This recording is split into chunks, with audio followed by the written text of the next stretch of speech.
Aquí y ahora dan inicio estos diálogos sobre lo terrible, que es un tema que queríamos abordar, sobre todo porque parece que cada vez más la tendencia de la literatura infantil y juvenil es hacer esa literatura sin aristas, sin picos, que no tenga conflicto, que no provoque, que no diga nada. Y si es así en la literatura de los adultos, en la de los niños ya es elevado a la N. En este afán de proteger a las infancias, a esas infancias, acabamos haciendo cosas que no tienen historia y que no son literatura y que no tienen ningún sentido y que ni siquiera los protege. Y de esto queríamos iniciar hablando en esta conversación, estos diálogos sobre lo terrible, con Santiago Albarrico, que creo que no necesita presentación, es un filósofo, un pensador maravilloso, tiene alguna obra de literatura infantil y juvenil, bueno, de literatura, porque en el desayuno hablábamos de que esta manía de ponerle adjetivos a las cosas al final las acaba volviendo poco dignas, ¿no? Y parece que los niños y las niñas fueron esos sublectores para los que tenemos que hacer cosas, ¿no? Donde se sientan reconocidos, para que les caigan bien las niñas pelirrojas o se coman los platos de pinacas y estas cosas, ¿no? Que les pasan a los niños, que no les gustan las verduras. Entonces, bueno, pues pero tiene una obra que para mí es clave, que es Leer con niños, que habla justamente del ecosistema que son las historias, no solamente los cuentos que publicamos, sino las historias que contamos también, ¿no? Y por eso es una de las personas que habíamos elegido para iniciar estos diálogos sobre lo terrible. Y el segundo de nuestros invitados es Juan Cruz Ijeravide, que ha sido Premio Nacional de Poesía, de Literatura Infantil y Juvenil, y que es una persona maravillosa que combina su creación poética con la publicación de esos cuentos sobre personajes maravillosos del imaginario euskera, y que es una persona polifacética, increíble y también maravillosa. Ha sido uno de nuestros autores en La Maleta. Ayer se encontró con los niños y con las abuelas del Club de Lectura de un centro de mayores en Usera, en la biblioteca de Usera. Y bueno, pues ellos dos son las personas que queríamos que abrieran estos debates sobre qué es esto de lo terrible en la literatura, si es pertinente, etcétera, etcétera. Y la primera pregunta que habíamos planteado, que luego las cosas irán por donde se tengan que ir, que ya sabemos que los diálogos son así, es ¿quiénes son estas infancias? Santiago, ¿de qué hablamos cuando hablamos de infancias? ¿Quiénes son? Pues a ver, hablamos supongo que de varias cosas diferentes. Por un lado, uno habla de algo que cree conocer bien y que en realidad no conoce, porque se supone que todos hemos sido niños y que eso pues conserva como experiencia a partir de la cual juzgamos el mundo, y no estoy muy seguro que haber sido niño sirva para nada cuando uno se acerca a las infancias, ¿no? A lo mejor haber sido madre o padre más, o ser educador o maestro, pero desde luego haber sido niño no, porque da como la impresión de que todos en algún momento de nuestra vida, y utilizo aquí una frase que yo recogía de un niño que me la decía en Leer con niños, ¿no? Que cuando en plena invasión de Irak por los Estados Unidos, me preguntaba, pero oye, Santi, Aznar fue niño también como yo.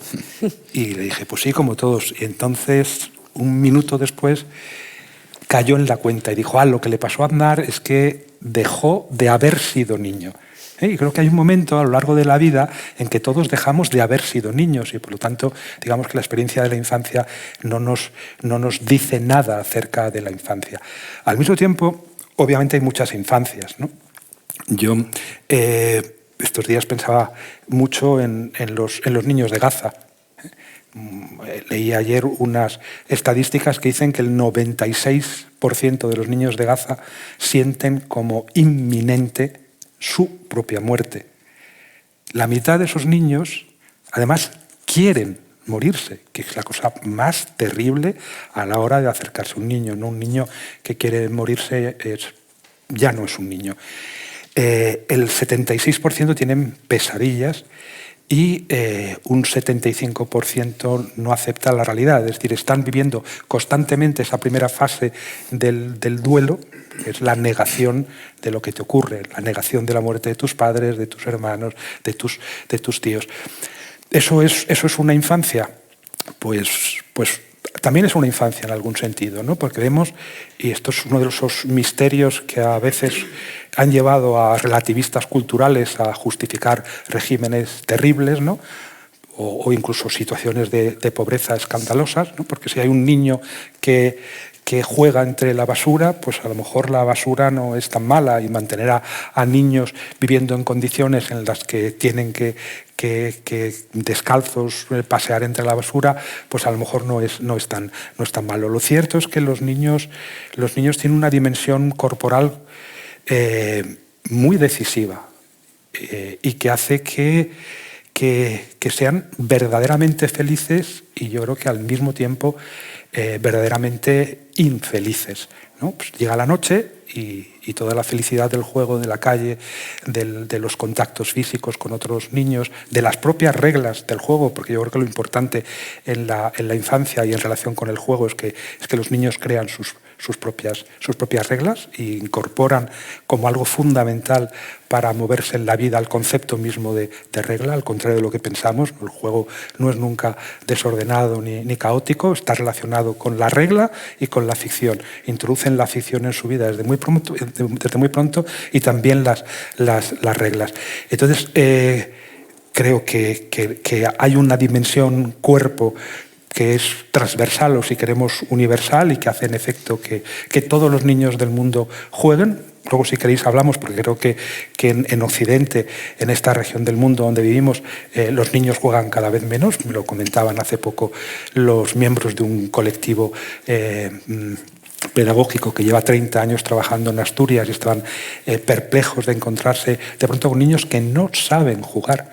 Y eso tiene relación de alguna manera también con las nuevas tecnologías. Pero digo, hay una dimensión universal y luego hay dimensiones que conviene abordar en términos sociales y económicos. No es lo mismo la infancia de un niño en Gaza, como hemos visto, que la infancia de un niño en Madrid o en París o en Londres o en Nueva York. Y no es lo mismo la infancia de un niño de clase social alta o media y la infancia de un niño de una clase empobrecida o trabajadora. Entonces hay muchas infancias, pero también es importante, yo creo, recordar que existe esta dimensión infancia, que en algún momento se pierde. Todos perdemos por igual, todos dejamos de haber sido niños, y entonces pasamos, yo creo que hacer trampas, ¿no? Porque a los niños les molestan mucho las trampas, yo creo, cuando establecen reglas a veces muy arbitrarias para jugar a algo que se han inventado. En todo caso, exigen que esas reglas se cumplen. Es como si del mundo de la infancia, de ese mundo universal, solo hubiéramos conservado aquello que precisamente lo desmiente, que son las trampas. Así que de mayores seguimos jugando, pero como hemos dejado de haber sido niños, pues lo que hacemos es más bien jugar contra los demás y no con los demás. Qué bello eso que dices, ¿no? Que has dicho que estos niños de Gaza que desean morirse han dejado de ser niños. ¿Tú calificaríais la infancia como ese momento en el que el niño es inocente y está apegado a la vida? ¿O qué creéis que sería eso que define la infancia? Inocente, sí, pero no tanto. Estoy de acuerdo con lo que decías, Santiago. Acabamos matando al niño. Ahora está de moda hablar del niño interior y todo eso, ¿no? Que luego queremos resucitar de alguna manera. Pero además de lo que tú has dicho, se mata el pensamiento infantil. La manera de utilizar el pensamiento de un niño y la manera de utilizar el pensamiento de un adulto son casi contrapuestas. Y solamente se encuentran esas dos maneras en el arte. El arte nos devuelve a una manera de utilizar la mente como la que hacen los niños, es decir, a través de la analogía y de los símbolos. Entonces, Un niño no tiene... Esto está relacionado con las emociones y los sentimientos en primer lugar, ¿no? Entonces, nosotros tomamos a un niño como un ser cuyo pensamiento está poco desarrollado y tenemos las etapas de desarrollo del pensamiento como los explicó Piaget, ¿no? Pero el pensamiento que luego hemos calificado de animista o de mágico, ese pensamiento, en ese tipo de pensamiento, el niño cuando siente miedo, no siente menos miedo que un adulto. Cuando ama, no ama menos que un adulto. Yo diría que incluso más, porque no tiene tantas capas como esas que tenemos ahí. Las emociones de un niño son tan poderosas, el miedo existencial de un niño, si nos fijamos un poco ya, aparece muy pronto, con 2 años, incluso diría antes. Pero cuando los que hemos sido padres, pues en algún momento nos preguntan sobre la muerte, pero con muy pocos años, con 3, 4, 5. Hay una angustia existencial ya desde la infancia a la que un pensamiento racional no puede dar respuesta. Nosotros podemos hablar ahora de filosofía, de Sartre, de Camus. A un niño no le puedes hablar en esos términos y, sin embargo, tiene esa necesidad de hablar profundamente sobre lo que le angustia. Siente la muerte cerca. A mí mi hijo, incluso los problemas metafísicos, incluso, porque a mí mi hijo me preguntó con 4 años, Aitá, ¿alguien ha detectado a Dios? Pero es que esa es una pregunta que se la haces al Papa y se cae redondo. O sea, es una pregunta profundamente filosófica que la hace un niño desde su imaginación. Él no ha leído a los filósofos, ni teología, ni nada. Pero tiene un pensamiento simbólico poderoso, prácticamente desde que empieza a hablar. Entonces, ¿cómo se le habla en esos términos? Porque espera que te lo explico ya. No. En esos términos le hablan los cuentos. El cuento de los 7 cabritillos le habla del miedo simbolizado por el lobo, de la amenaza exterior simbolizada por el lobo. Le habla del tiempo. Un niño no entiende el tiempo con 3 años. Pero si le dice, los 3 cerditos, casita de paja, casita de madera, casita de piedra. Simbólicamente, dentro de él, se forma la conciencia del tiempo. Entonces, no me quiero alargar mucho en esto, entonces, la conexión que nosotros, de mayores, buscamos con ese tipo de pensamiento, es el arte. Eso lo decía Oteiza sin teorizar tanto, lo decía, es que yo quiero mirar como aquel niño que recuerdo. El gran escultor Oteiza, y más artistas han dicho esto. Claro, quieren esa limpieza de mirada para poder mirar a la vida sin tanto prejuicio. Entonces, ahí es donde podemos resucitar un poquito, porque los conceptos estarán ahí siempre dando vueltas, pero podemos resucitar un poquito a través del arte, y al niño le podemos hablar a través del arte, no solamente de los cuentos, de los poemas, la música, la danza. Le estamos hablando directamente de los movimientos del universo con la danza, de los movimientos de la vida, de las espirales, todo esto que son muy complicados de calcular y de explicar, pero con la danza lo va entendiendo. La pintura, el dibujo. Hay que ver los dibujos libres de los niños antes de que estén estereotipados. Hay que verlos. Entonces, ese lenguaje es con el que conseguimos conectar de alma o de psique a psique directamente. Bueno. Sí, no, porque a lo mejor se ha interpretado que yo estaba idealizando la infancia. No, todo lo contrario. Lo más terrible es esto, es decir, lo que yo sí quiero señalar es que de alguna manera, cuando hablamos de generaciones, en realidad deberíamos estar hablando de especies diferentes. Los niños forman una especie diferente de nosotros los adultos.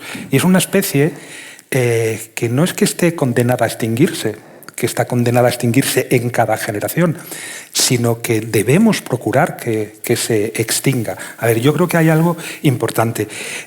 Infancia es, en términos evolutivos, un privilegio de la especie humana. Ni siquiera nuestros primos primates, orangutanes, gorilas, bonobos y chimpancés, tienen infancias tan largas, porque nacemos sin estar del todo fraguados. La gestación de las hembras humanas es una gestación incompleta. Es como lo contrario de lo que ocurre en la alfarería, ¿no? Tú primero moldeas el barro y luego lo metes en el horno.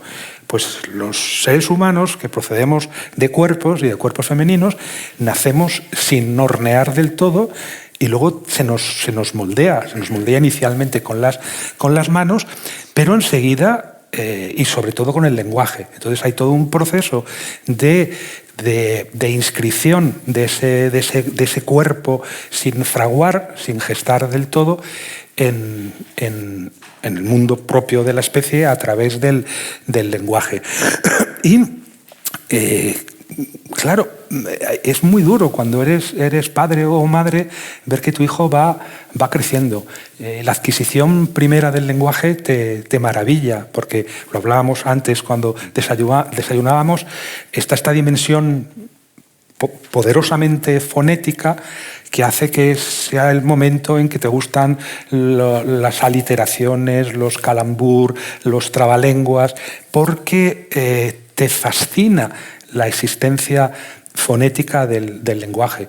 Luego los niños, pues esto, a los 5 o 6 años empiezan a escribir y es una tragedia. Yo lo contaba en Leer con Niños, ese momento terrible para un padre o una madre que de alguna manera es coincidente en el tiempo en el que pesan tanto que ya no puedes llevarlos constantemente a hombros o tenerlos siempre en brazos, y en el que al mismo tiempo aprenden a escribir su nombre y a partir de ahí aprenden a escribir y a leer, y eso implica una distancia. Pero hay una primera, anterior, que tiene que ver con la separación del cuerpo de la madre. Es decir, nacemos como lactantes. Cuando hablamos de a qué infancia querríamos volver cuando hacemos arte o cuando hacemos literatura, no queremos volver a la del lactante.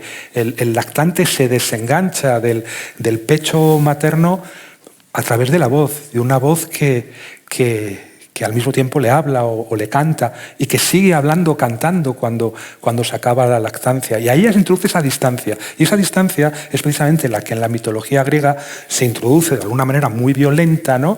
Entre la tierra y el cielo, entre Urano y Gea, con un corte, es una separación. Y ahí, por ahí entra el lenguaje y por ahí entra el mundo. Y claro, el mundo, como decía Juan, produce terror. Y si hablábamos de Gaza, yo decía, ahí seguramente la literatura y los cuentos, la lectura, quiero decir, sirve para poco, pero ahí la voz tiene una dimensión salvífica, indudable, ¿no? Una voz que te tranquiliza y que se convierte enseguida, solo por eso, en la voz de la madre, no importa si precisamente te está consolando de la muerte de tu madre. Entonces, cuando decimos que el arte nos devuelva la infancia, yo creo que la infancia es irrecuperable y creo además que está muy bien que no la recuperemos. Lo que tenemos que conseguir es que los... Lo voy a contar de otra manera. En las elegías del Duino, Rilke tiene un poema muy bonito, una de las elegías, que empieza diciendo: todo ángel es terrible. Tiene que ver con el tema de la convocatoria. Todo ángel es terrible. Y luego sigue: porque la belleza es solo el comienzo de lo terrible que aún podemos soportar. ¿Cuánta belleza podemos soportar? La belleza tiene que ver con la fragilidad. ¿Cuánta fragilidad podemos soportar? Obviamente, la belleza, la fragilidad que es inseparable de la belleza no nos va a proteger de los bombardeos aéreos israelíes, no nos va a proteger de la miseria, no nos va a proteger de la invasión de unos soldados que no dudan en violar a tu madre y en quemar tu hogar. De eso no nos va a salvar la literatura, y eso tiene que ver con lo horrible, con las cortísimas distancias que decía Aristóteles, ¿no? En cambio, esta belleza, esta idea de la fragilidad como belleza y de la belleza con fragilidad está en las medias distancias. Y ahí es donde se instala la ficción. Y la ficción tiene la obligación de recordarnos nuestra fragilidad. Y esa ficción, y ahí estoy completamente de acuerdo con Juan, se inscribe un modo muy particular de hacer preguntas que no tiene que ver con el modo en que se las hace la filosofía. Porque tiene que ver con la conciencia de que hay un espacio en el que hay respuestas incluso para preguntas que aún no hemos formulado y que no sabemos cuáles son. Un cuento, esto lo he dicho algunas veces, un buen cuento es como una ganzúa que permite abrir muchas puertas. Y es como una respuesta, pero no sabemos a qué preguntas. Pero cuando nos encontramos con una pregunta imposible de responder, cuando un niño nos hace una pregunta imposible de responder, les contamos un cuento. Un cuento a lo mejor que no comprendemos ni siquiera nosotros qué respuesta incluye, pero que realmente funciona como respuesta.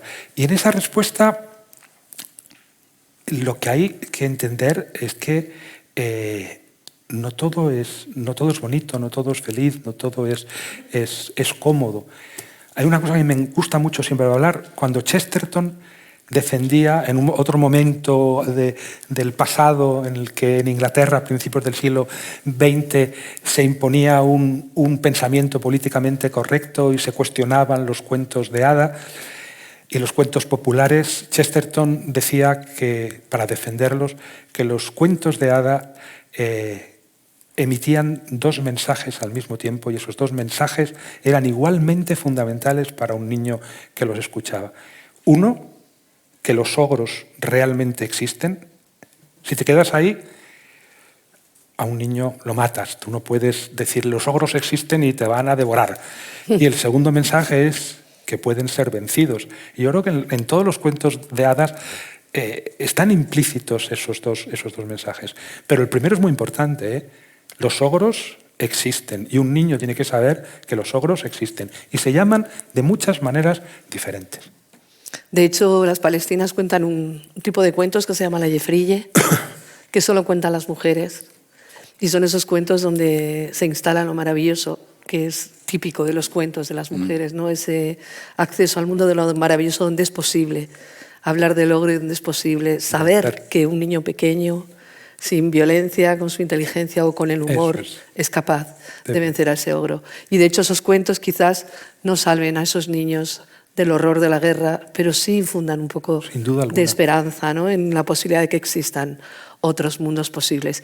Y aquí llegamos al meollo de la cuestión también, ¿no? Estamos realmente ofreciendo una literatura que salve a los niños de ese horror, porque también es cierto que incluso en infancias que no viven tan en riesgo como los niños en Gaza, hay esa situación de fragilidad que tiene que ver con la infancia, que los hace tan vulnerables y que son víctimas de muchas cosas tremendas que suceden a los niños, ¿no? Y en ese sentido, la infancia es un momento también de lo terrible, son esos años, la violencia que hay en las aulas, que era privativo de la secundaria, cada vez sucede más en primaria, incluso en infantil, ¿no? Esos acosos masivos y planeados, que son estas cosas que llamamos bullying, que cada vez suceden más ahí y que sin embargo seguimos los adultos y las adultas que rodeamos a esos niños empeñados en sacar a esos seres terribles de los cuentos, a negar la existencia del ogro, ¿no? ¿Tú qué crees? ¿Crees que estamos dando una respuesta a los niños que los proteja de eso terrible que hay en su vida? Si quitamos esos ogros, les estamos hurtando la posibilidad de aprender a defenderse psicológicamente. Porque los cuentos de hadas y muchos cuentos tradicionales son un compendio de técnicas de defensa psicológica. Los ogros existen. Dicho así ante unos padres, ya te condenaban. Pero el niño sabe que existen los ogros y no es tan tonto como para pensar que se va a encontrar un ogro. Sabe que estamos hablando en lenguaje simbólico. Los que no nos enteramos somos los adultos, los profesores. El niño sabe. El niño, cuando está jugando a médicos, no sé, a princesas, lo que sea, le llama a su madre o su padre a comer, abandona el juego, ya sabe que no es realmente eso.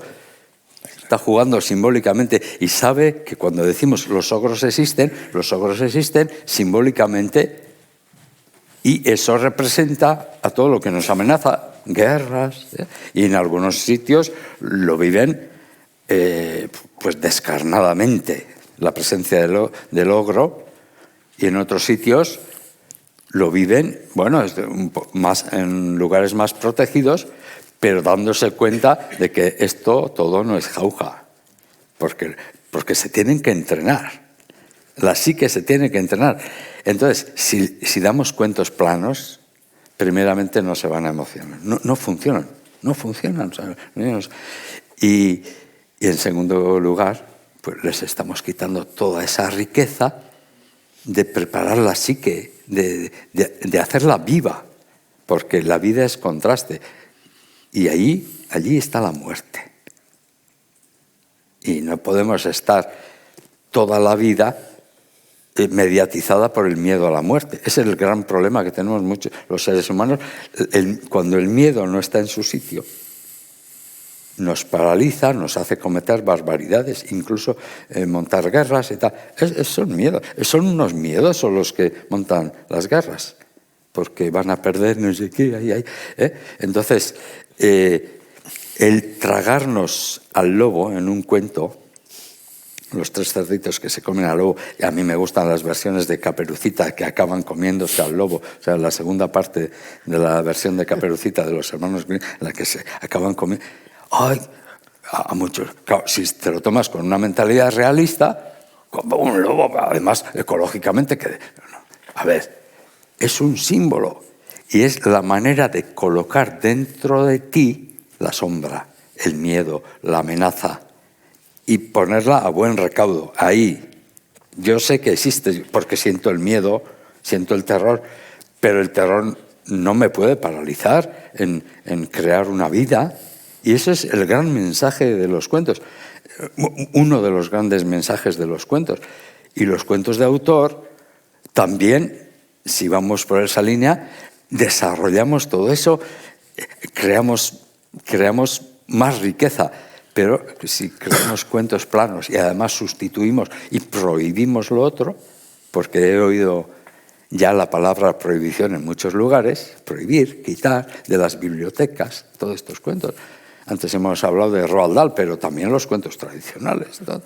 Claro, si quitamos todo eso, sin pensar que eso tiene una sabiduría de 2000, 3000 años, una forma de pensamiento que creemos haber superado.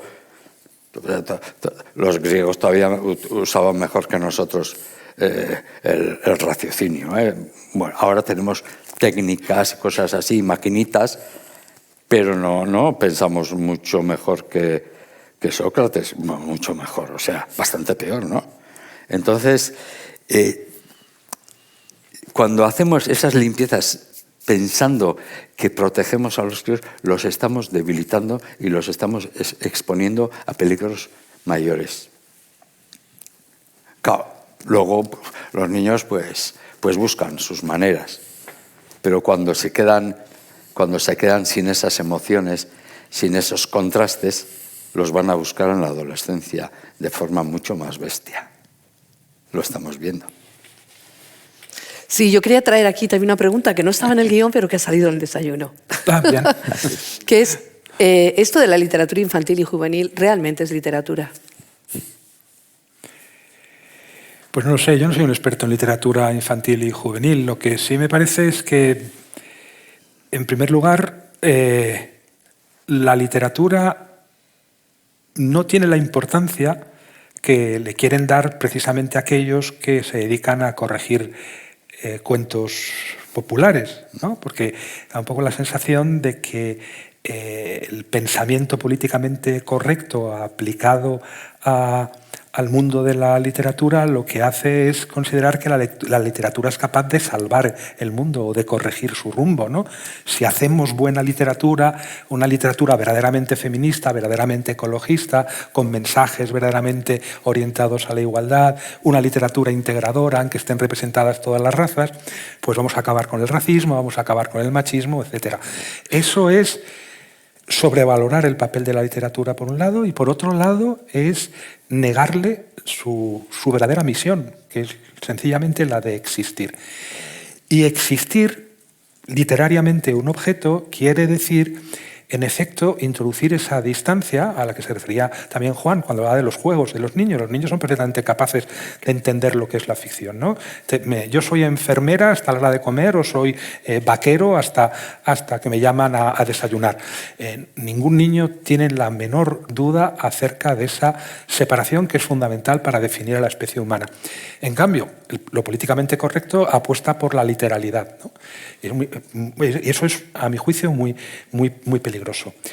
¿Qué sería literatura? Pues para niños, yo creo que esto es muy claro.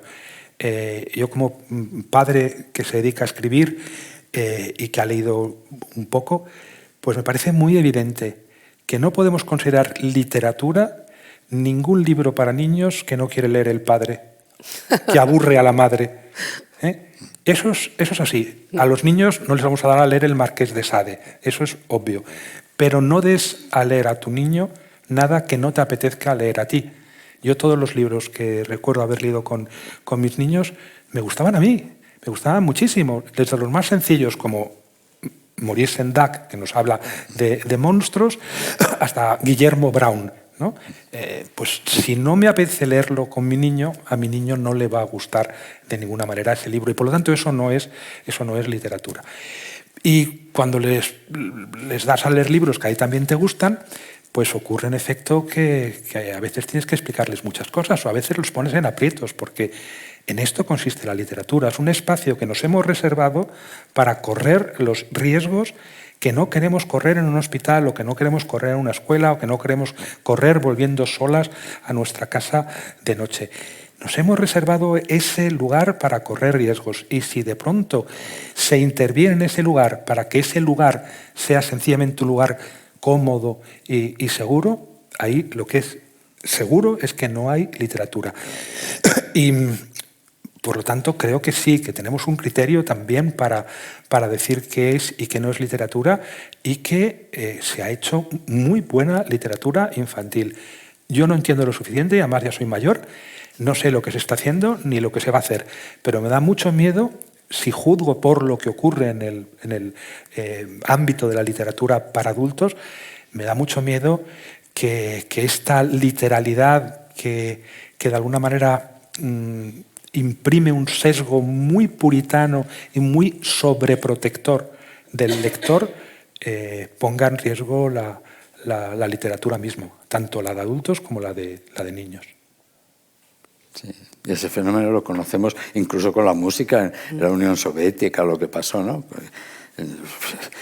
No podían crear y al final el músico se puede escapar un poco más porque no utiliza conceptos. El escritor lo tiene peor, ¿no? Pero el escritor cuando vive una contradicción tan poderosa entre la ideología Y el arte muchas veces acaba suicidándose, como Mayakovsky. O sea, fiel a la doctrina, pero es un gran creador, entonces no pudo superar eso. Mi experiencia, yo despreciaba, o sea, lo confieso, a mis 20 años, la literatura infantil. Yo estaba haciendo filología y yo quería Lorca, quería Góngora, quería Baudelaire. Me encantaba hasta ahí con Baudelaire, con Rimbaud. Entonces, literatura infantil, ¿para qué? Pero era maestro a la vez. Y entonces, pues bueno, pues les voy a leer cuentos a los niños y resulta que en mis manos cayeron buenos cuentos y recopilaciones de Carmen Bravo Villasante y de Ana Pellegrín en aquellos tiempos. Y me acabé enamorando. Pero si esto es como leer a Baudelaire. Cuando tú lees buena literatura infantil es como leer a Baudelaire, como leer a Cervantes. Y luego vuelves al Quijote y dices, es que en el Quijote también hay muchas cosas que parecen literatura infantil, de la buena. Entonces, completamente de acuerdo en eso, ¿no? O sea, arte, literatura es una. Luego, las formas, claro, no vas a leer el Marqués de Sade a un niño, eso, pero te sale ya con la intuición, no hace falta teorizar eso. Un padre, un maestro, sabe, tiene que saber. Por eso, cuando a mí, si me tienen que poner una norma para que no mate, algo va mal. O sea, tiene que salir de mí. Entonces, esto es algo parecido. Si me tienen que decir lo que puedo leer a los niños, tengo un problema yo. O sea, es que me tengo que dar enseguida. Esto no es adecuado. Esto sí. Yo les leía a mis hijos los cuentos de la Biblia. Hay varias cosas. Emocionados ahí. Pues no van a misa. No van a misa. Y les lees pues el príncipe y no sé qué de Blancanieves y tal, y no se han hecho monárquicos. No. O sea, es que no diferenciamos, no distinguimos. O sea, eso es literatura, es arte, y ahí cabe todo. Y luego las opciones que haga yo tienen mucho más que ver con el ejemplo y con lo que me rodea. O sea, mi padre me puede estar, o mi madre me puede estar, mi padre me puede estar diciendo que es que respeta mucho a la mujer y está a favor de la igualdad, y luego yo veo que no plancha, que no... O sea, o que habla con desprecio a mi madre. El niño no es tonto. O sea, la ideología se crea así, y con los grupos de adolescentes, ahí es donde la literatura no crea, le da formas, tal vez con ensayos se puede crear algo de ideología, pero en general las ideologías se crean en las relaciones humanas, con los ejemplos y con relaciones de poder, además. O sea, hay gente que líderes y se crean esclavitudes y todo ahí, mentales, ¿no? Entonces, eso es otra cosa, pero es muy difícil hacer comprender. Les contaba hace poco, ¿no? Me dice una amiga maestra, oye, que en nuestro cole no ha entrado la colección de cuentos populares que has preparado tú y tal, porque me dicen en dirección que no coincide con el plan de igualdad del centro. Y le dije, bueno, pues no sé si esos cuentos están tan mal, o quizá habría que revisar el plan de igualdad, ¿no? No sé. Es que, claro, si el plan de igualdad tiene que ver con los cuentos populares, algo no hemos entendido esos dos lenguajes. Estamos en una sociedad que cada vez más literal. Pronto no vamos a poder hacer un chiste, porque se nos va ¿me estás insultando? Que no, que era un chiste que te estaba haciendo un chiste, una broma. No, me has insultado y te voy a denunciar. ¡Ay, va la leche! Estamos en esa... Estoy exagerando, ¿no? Pero ese tipo de pensamiento va en esa dirección. Sí, la prueba me ha recordado... No te dejamos ni hablar. Perdón. Me ha recordado, Juan, con esto de la Biblia, que yo creo que en efecto a los niños hay cosas que no se les puede leer o que no pueden leer pues con 5 años, ¿no? Y la Biblia no la pueden leer. Tampoco la Ilíada o la Odisea la pueden leer con 5 años, pero tú se la puedes contar. Y ahí de pronto lo letrado se convierte en oral y es creo que es un umbral extraordinariamente fecundo para la literatura. Y en la Biblia, claro, hay un personaje central que, como decía Homer Simpson en uno de los episodios, es mi personaje de ficción favorito, decía Homer Simpson. Y yo creo que también es uno de los míos, porque hay como una prueba narrativa de la existencia de Dios. Hay cosas que no se pueden contar sin un Dios, cosas que no se pueden contar sin un rey. Y al mismo tiempo, como decía Juan, eso no nos convierte en cristianos, ni nos impide ser ateos, y no nos convierte en monárquicos, ni nos impide ser republicanos. Y eso demuestra la riqueza y ambigüedad de la literatura. Ahora acaba de escribir un libro muy interesante, un filósofo especialista en Islam, que ha escrito los mejores libros sobre islamismo y yihadismo, que se llama Olivier Roy, pero que ha escrito ahora un libro que se llama El aplanamiento del mundo, y habla justamente de esta literalidad. Es decir, de la necesidad que tenemos de la desambiguación permanente. Todo tiene que quedar claro y rotundamente preciso. Y precisamente el arte, la literatura, se fundan en la ambigüedad hasta el punto de que por eso también corres un riesgo. Sí, pues es que hay pocos casos. Yo cuando pienso en cuántas ocasiones a lo largo de la historia un libro ha tenido me refiero a un libro de ficción, porque Mein Kampf de Hitler seguro que alimentó algo que estaba ya presente, pero lo alimentó desde el universo letrado. Pero cuando pienso en cuántas veces la ficción ha introducido efectos peligrosos, destructivos en la historia de la humanidad, pues se me ocurren uno, que es algunos jóvenes que se suicidaron después de leer el joven Werther de Goethe, ¿no? Claro, eso se incluía también en el espíritu de la época, en el romanticismo. Había mucha gente que estaba deseando encontrar un pretexto para suicidarse. El libro de Goethe, que no es el mejor libro de Goethe por lo demás, pues también podemos medir los efectos positivos de un libro. Podemos medir los efectos positivos de una caricia. Podemos medir los efectos negativos de una puñalada. Incluso las puñaladas se pueden contar, pero es inconmensurable y debemos apostar por lo inconmensurable. Y eso tiene que ver con la ambigüedad. En cuanto tú desambiguas todo lo que es ambiguo en un cuento, estás aplanando el mundo.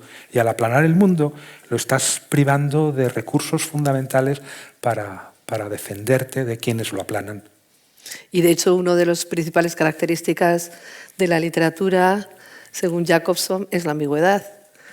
Y ese aplanamiento acaba con toda esa ambigüedad, ese desambiguamiento que aparece en la Wikipedia, que buscas algo y te dice desambiguación. ¿Quieres decir esto o lo otro o lo de más allá? ¿No? Exacto. Y justamente esa ambigüedad es lo que nos permite saber si algo que ofrecemos a un niño o una niña es un texto literario o no. Creo que sí. Esos cuentos que cuando pasa el tiempo le entregas a los primos porque ya no son de tu edad. Que ¿no? pasan de una generación a otra. Claro. Sin embargo, eso que tú decías, ¿no? Esos cuentos que te gustan a ti, adulto, porque tienen una forma de ser mirados y ser leídos, que alcanzan una forma de entender el mundo que es la tuya frente a la del niño y que se puede leer de diferentes maneras, eso es lo literario. El resto son libros, pero no son literatura, ¿no? Yo creo que esto es una cosa que a veces los padres, las madres o los mediadores a la lectura no tenemos claro en función de todas esas cosas que conseguimos con los libros, ¿no? Pues yo qué sé, hablar de coeducación, etcétera, etcétera, todas estas cosas que no entran en el plan, Sí. pero que después prohíben estos cuentos tradicionales, pero tú vas a una gran superficie y ves que los libros de las niñas son rosas y dorados y los libros de los niños son plateados, marrones o azules. Los libros de las niñas de Stilton hablan de sentimientos, de emociones y los libros de los niños de acción. O sea, ¿dónde está el plan de igualdad en los libros que publican las grandes editoriales? Nada, nada. Y además es que en el fondo es un cuento. El cuento en el mal sentido, en el bueno estaría bien. Esto de la ambigüedad de la literatura de la que hemos hablado tiene que ver con la libertad de pensamiento. Es increíble. La literatura poderosa libera el pensamiento. Vamos a volver un poco a la Biblia. Hay unas, sobre todo en Estados Unidos, hay unas tendencias a creer literalmente lo que esto es un escrito sagrado, entonces lo que pone aquí es verdad, tal. Claro, el lenguaje simbólico no existe. Entonces, claro, tú vas y dices, bueno, nos estamos acercando a la Navidad y en un libro, pues esto es un mito muy antiguo, también existía en Egipto el nacimiento de un niño, del niño Dios. Claro, y se trataba de que, bueno, el sol va bajando, se va muriendo. En la tradición vasca esa muerte se simboliza con un tronco que está tiznado. Y llega un momento en el solsticio en que empieza y nace un nuevo año, o sea, un niño reciente. Y eso es aparece en varios mitos como el nacimiento de un niño Dios. Y en el País Vasco pues se le da fuego, un nuevo fuego, y se empieza a alumbrar otra vez la naturaleza. Claro, dices eso y es una herejía espectacular. Pero a mí el nacimiento de Cristo, las bolitas que ponemos desde el punto de vista simbólico, lo entiendo, como el nacimiento del sol, de un nuevo sol. Le estamos pidiendo a ese sol que nos dé frutos a partir de la primavera, o sea, ponemos bolitas.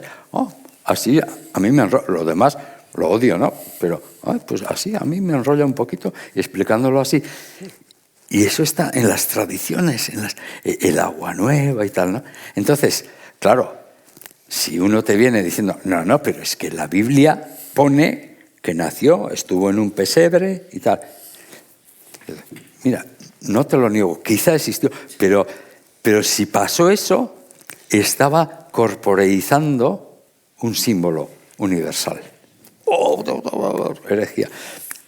Eso que se nos hace bastante obvio con la religión, está pasando con la ideología ahora en nuestra sociedad, con la ideología de igualdad y todo esto. Si lo tomamos de esa manera, de que la literatura tiene que ser literalmente, impulsar esas doctrinas literalmente,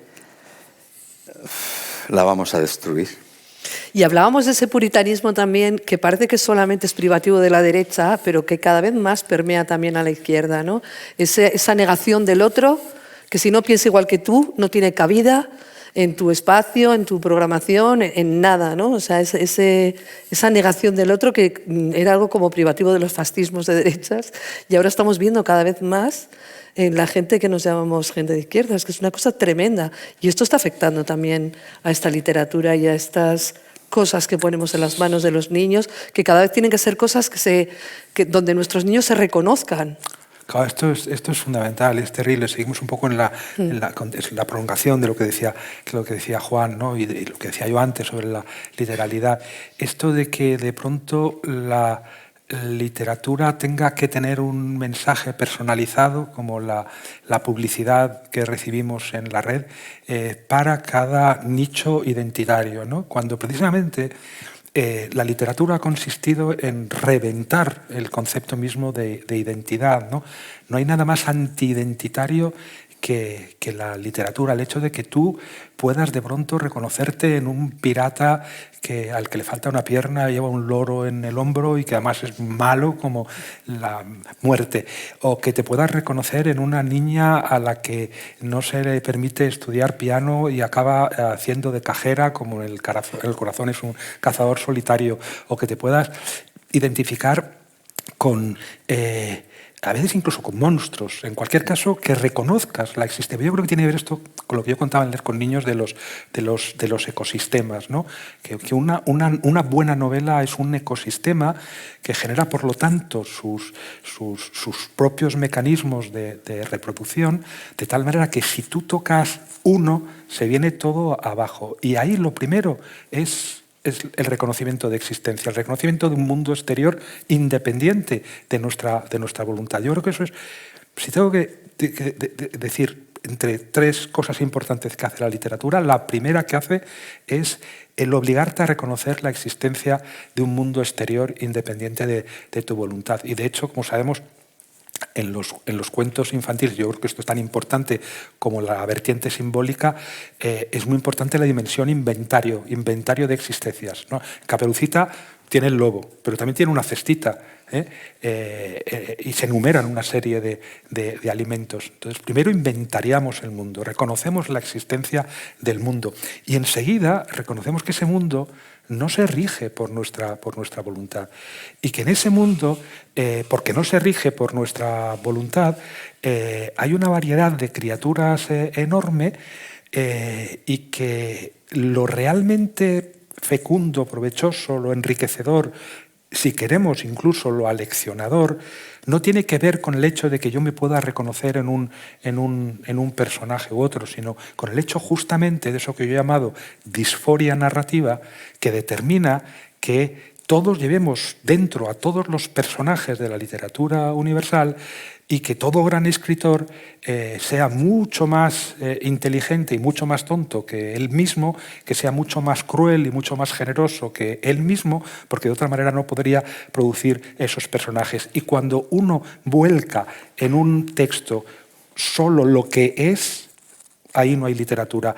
Y si uno busca en un cuento o en una novela solo lo que él es, entonces no está haciendo una lectura literaria. Nos encontramos cada vez más con esto de cuentos para niños racializados, cuentos para niños violados, cuentos para niños que han sufrido bullying, cuentos para niños, y los niños lo que quieren es tratar con otros mundos y con otros niños.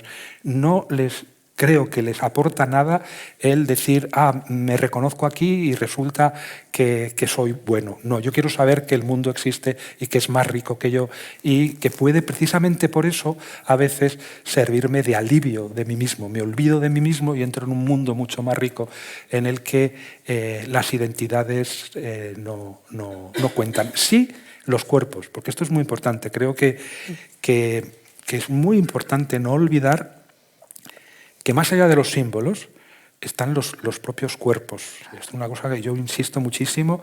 No puedes hacer un relato que se llame Los 1535 cerditos.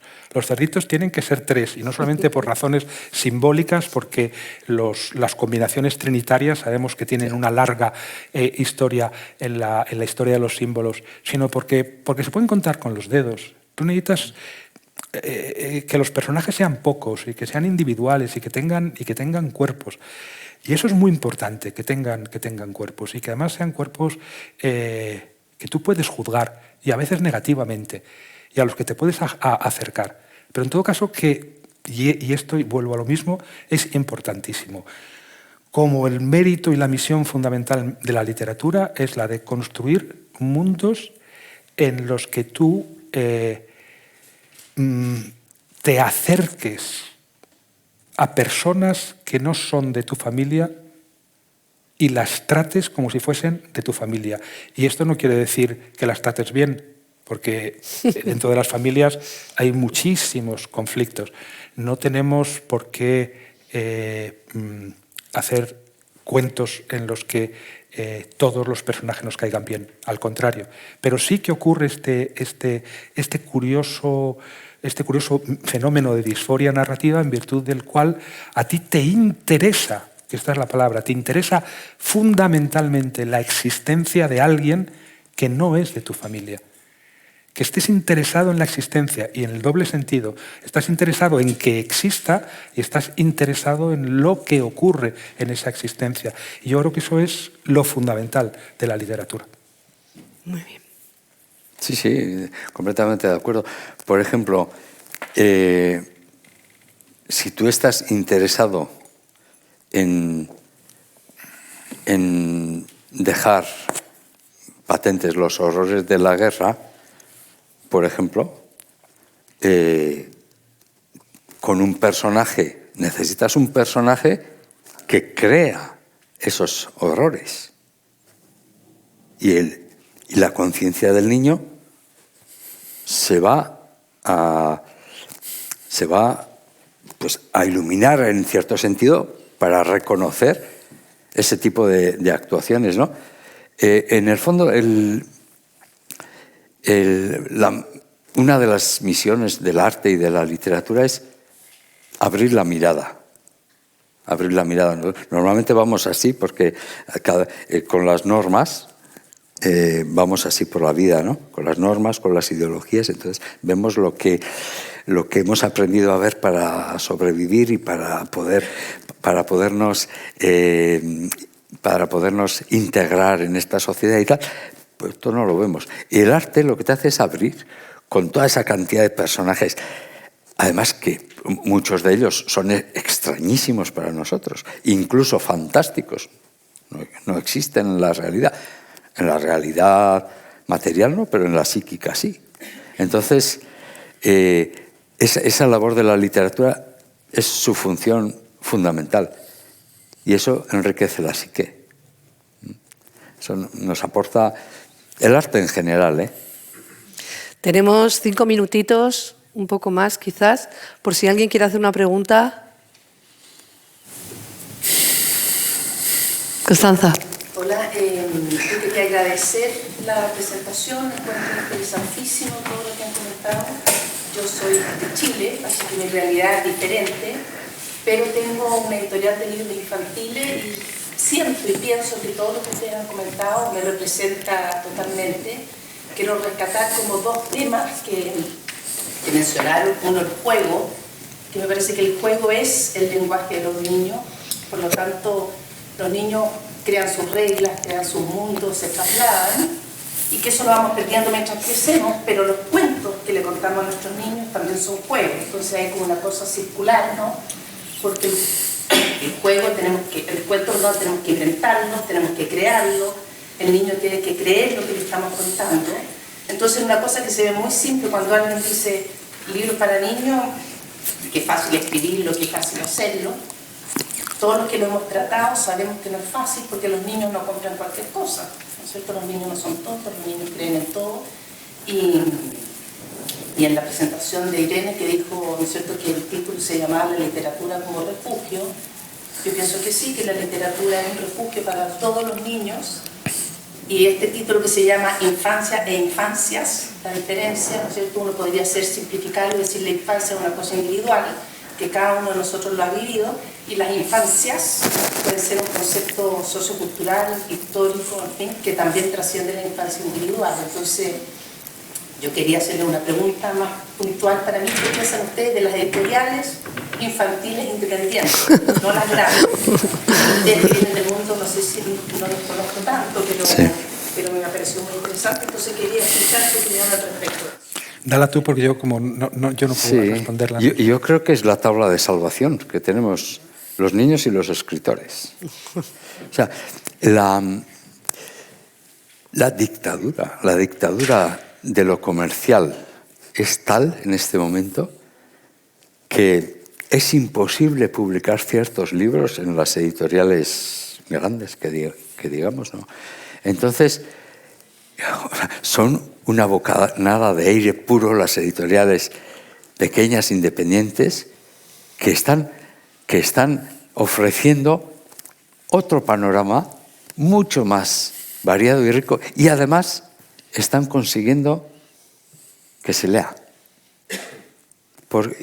Bueno, mucho es por voluntarismo, pero también porque se conoce muy bien el sector, se conoce muy bien a quienes nos estamos dirigiendo, entonces se encuentran propuestas. Y además una propuesta es muy distinta de la otra. Parecen incluso antagónicas. No, pero esto es lo bonito, ¿no? Nos está enriqueciendo, ¿no? Unos hablan pues, de los cuentos de África, ¿no? Como Ana, y otros te hablan de cuentos nórdicos, otros de fantasía. Hay un tipo de fantasía aquí que se ha instalado de Disney y tal, pues se ha convertido en comercial, que para mí es un poco esterilizante, ¿no? Pero estas fantasías que están saliendo y estas propuestas que están saliendo tan diversas que te sorprenden, eso es lo bonito. O sea, que tú vayas a una editorial pequeña, ¡ay! Nunca me lo hubiera imaginado. Yo las obras más arriesgadas que he publicado las he publicado en editoriales pequeñas.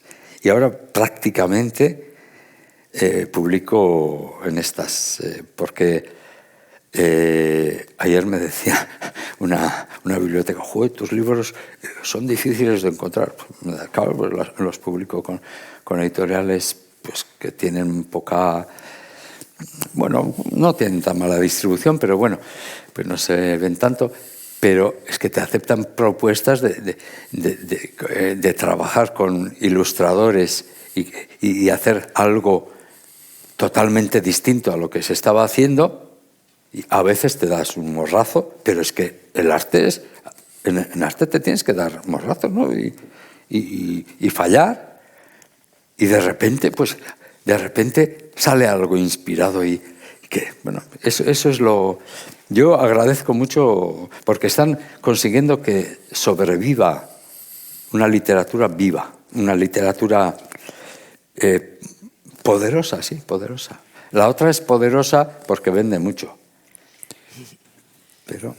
Y quizás, ¿no?, el hecho de publicar en editoriales más pequeñas de alguna manera respeta más el trabajo del escritor o escritora en este caso, ¿no? Porque no tienen que cumplir con unas normas tan marcadas como las que tienen las editoriales más grandes, ¿no? Eso a veces conversando con ilustradores, ¿no?, y con escritores y escritoras siempre comentan que como que se permiten, pueden ser ellos más en este tipo de editoriales, ¿no? No sé si pensáis lo mismo. Sí, es evidente. En una editorial grande publicas un libro, si no se vende, a los 3 meses está descatalogado, fuera. Sí. En una editorial pequeña, normalmente, te puede ocurrir eso, pero normalmente duran años, y de fondo. Sí. Y además el panorama editorial infantil y juvenil español está muy sesgado porque, no sé si sucede lo mismo en Chile, Constanza, pero aquí las grandes editoriales están vinculadas a órdenes religiosas que venden sus libros en colegios concertados religiosos. Qué horror, sí. Y eso condiciona mucho el tipo de cosas que quieren publicar y el tipo de también de autores premiados, porque los grandes premios también los promueven ellos y ellas, ¿no? Y eso es una cosa que en España es tremendo. Sí. ¿Quieres decir algo? Tenía una pregunta cuando hablabais de que al crecer dejamos atrás la vida adulta, la niñez. Yo soy terapeuta infantil, un día trabajando con un niño me dijo, jugando, Teresa, tú eres un poquito mayor para saber de algunas cosas de la vida. Descolocadísima, y cuando me preguntar el qué, pues ya estaba jugando otra cosa y nunca me contestó. El caso es que imagino que hablaba de algo de lo que habéis estado exponiendo vosotros Y hay algo de los cuentos que habéis contado sobre que generan esperanza, ¿no? En esta capacidad en donde se puede vencer al monstruo. Pero me preguntaba, que creo que hay algo de la sociedad actual que no permite la intimidad. Y para poder jugar, a veces hace falta jugar con otro y a veces hace falta jugar a solas. Y para poder entrar dentro de un cuento hay que generar cierta intimidad, ya sea por que los adultos somos muy inclusivos por los contenidos de los cuentos, por las redes, los medios, los móviles. ¿Cómo podemos defender o proteger o promover algo de la construcción de la intimidad?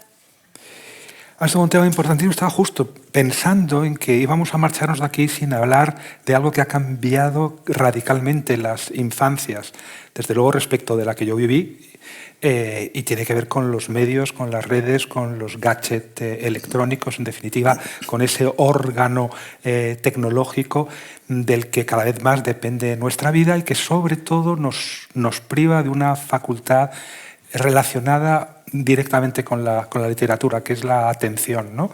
Yo siempre recomiendo este libro de Johann Hari, El valor de la atención, en el que da algunos datos pavorosos. Por ejemplo, hoy un niño de 8 años en Estados Unidos, de media, solo puede prestar atención a un mismo objeto durante 65 segundos.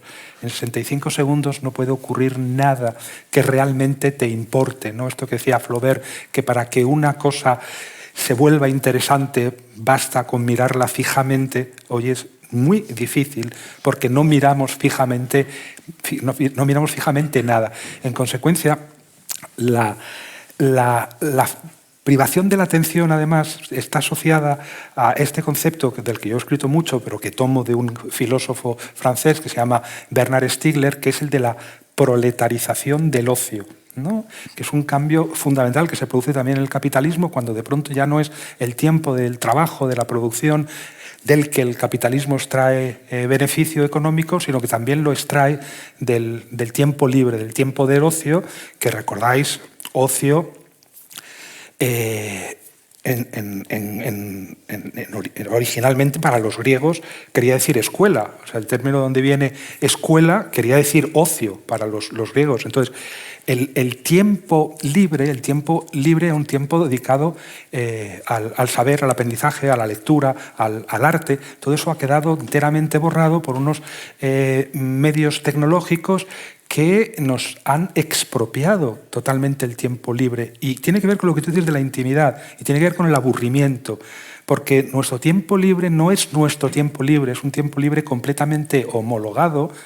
Existe además una industria del entretenimiento, cuyo propósito es entretenernos a todos por igual, y a tal velocidad y con tantos estímulos que han prohibido completamente el aburrimiento. Y el aburrimiento es una cosa muy dura, pero yo creo que es también una cosa muy fecunda.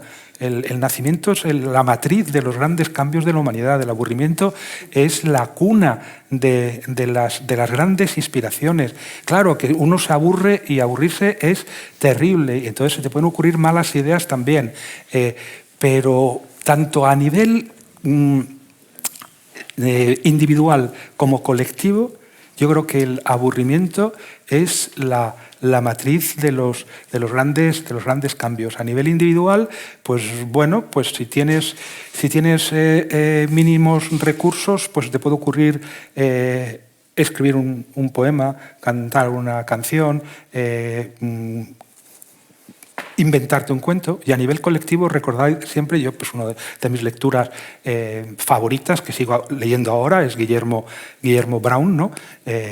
Y ahí siempre Guillermo y sus convictos empiezan en el cobertizo, reunidos, aburridísimos y haciéndose esta pregunta: ¿qué hacemos hoy? Y lo que hacen es introducir el caos en el mundo, pero un caos que no solo a los lectores nos divierte y nos apasiona, sino que de alguna manera mejora el mundo, mejora ese mundo impostado, falso, hipócrita de los adultos post-victorianos, ¿no? Entonces, pues eso es fundamental. Y en el ocio proletarizado no nos podemos aburrir, y por lo tanto a los niños también les cuesta más jugar. Y desde luego proteger la intimidad es cada vez más difícil. Estaríamos hablando aquí, Sí, perdón. Sí, es que hay, aparte de esto, hay un fenómeno que se produce. Ya estás viendo niños en sillita y tal, con el móvil así, claro, joder, 2 horas tomando café tranquilamente. Y los dibujos animados que ven en las pantallas y tal. Bueno, pues un cuartito de hora, media hora, pues no pasa nada, luego el cerebro descansa y tal. Pero cuando es ya mucho, las imágenes entran a tal velocidad que esa mente se vuelve pasiva por fuerza, no puede pensar. Cuando tú estás contando un cuento, oral o leyendo, el niño va creando unas imágenes. Esas imágenes, además, no son tan definidas, si podemos hacer la prueba con nosotros mismos. Cuando creamos unas imágenes a partir de unas palabras, son como sombritas, van tomando formas. Ese es el mundo psíquico. La conexión que hace un niño a través del cuento y esas imágenes es importantísima para el equilibrio psíquico y para desarrollar el pensamiento. Si cortamos eso, ese proceso con imágenes muy definidas y sobre todo estereotipadamente definidas, y además a unas velocidades espectaculares, estamos secuestrando mentes. En este momento, aparte de impedirles jugar en ese tiempo, quedan mentes secuestradas. O sea, es como cuando a ti te dan unos datos, un montón de datos, y claro, súper bien organizados, efectivamente tienes que sacar una conclusión. No hay otra manera. Pero si tú buscas datos aquí, buscas datos allá, los comparas y tal, puedes crear tu propio pensamiento, ¿no? Pero actualmente la tendencia es, no, yo te doy los datos con los que tienes que pensar. Pues al niño, yo te doy las imágenes con las que tienes que jugar en la mente. Entonces, mentes esclavas. Para mí es importante. El escuchar cuentos es liberar mentes. Sin duda. Bueno, estaríamos hablando aquí eternamente, pero tenemos que acabar porque tenemos un Esa premio. última. Igual una más. Una más. Aunque no respondamos, por lo menos que hable. Venga, va, sí, efectivamente. Gracias, sobre todo, que yo soy maestra, llevo 20 años, más de 20 años en enseñanza, soy amante de la literatura y lo terrible, pero a veces me cuestiono cuál es el límite. O he tenido niños, recientemente tuve un niño que le contaban mucha mitología y sus juegos eran muy de violar, de cortar testículos, entonces a veces digo, para mí hemos traspasado el límite. He tenido también niños que han estado expuestos a porno en infantil y han jugado, ¿no? Entonces, ¿dónde está la diferencia de jugar a que yo me cuentan mitología y juego con 2 muñecos que están siendo violados a veo porno, ¿no? Son dos, he trabajado en muchos contextos sociales, ¿no? Y ahí me ha parecido como, digo, creo que es en la resolución, ¿no? Y para mí es un sentido, pero ¿cómo expones a una familia a veces que esos contenidos quizás no están pudiendo ser digeridos por una mente infantil? La mitología griega yo la concibo a partir de la adolescencia. Sí, yo también, toda la formación que tengo en literatura es la mitología enfocada a la adolescencia. Sí. Yo creo además que los niños que juegan a violar están jugando simbólicamente también, no son violadores. Lo mismo que los niños que juegan a matar. Ya. O sea, porque tampoco podemos tomar eso en sentido literal. Yo creo que también. Perdona. No, perdona tú, Ana. Menos mal. Ya. Y estoy jugando, ¿no? También he trabajado con otras, o sea, con problemáticas infantiles y el juego simbólico es una forma de escape. Yo desde luego, a mis hijos les conté mitología griega desde los 3 años. Yo también. Todos los mitos, los más escabrosos también. Y son ahora mismo dos personas extraordinariamente generosas, buenas, corteses. Y desde luego ninguno de los dos ha llevado a cabo ninguna de las dudosas proezas de Zeus o de Hércules. Y lo que quiero decir, en todo caso, es que esto es un riesgo. Y es como... Hay 2 lógicas. Por ejemplo, en el derecho. Hay un derecho democrático que dice es preferible dejar libre a un culpable que condenar a un inocente. Y en paralelo podríamos decir que es preferible arriesgarse a que alguien haga una mala lectura de la Ilíada o de la Odisea, y ello, a mi juicio, tendrá siempre que ver con las condiciones de recepción y no todas son transformables, a correr el riesgo de impedir que la mayor parte de los niños o de los adultos entren en contacto con las grandes obras literarias de la humanidad, sobre pretexto de que podrían eventualmente causar ese daño. Hemos visto las listas que hay en escuelas de Estados Unidos de libros prohibidos, entre los que está Mark Twain y está Margaret Atwood, ¿no? Y mucha literatura infantil que consideramos nosotros fundamental. Entonces yo correría el riesgo. Aún así, fíjate, yo diría, vale, hay que estar siempre muy pendiente de cuáles son las condiciones de la recepción individuales de un determinado niño que puede tener problemas en casa y que los está trasladando a ese mundo, pero añadiría, como ha dicho Ana, que trasladar su mundo doméstico, violento o desapacible al mundo de la mitología probablemente lo salva de reproducirlo y no lo condena a hacerlo. Pienso, ¿eh? Muchísimas gracias, Santiago. Muchísimas gracias, Juan.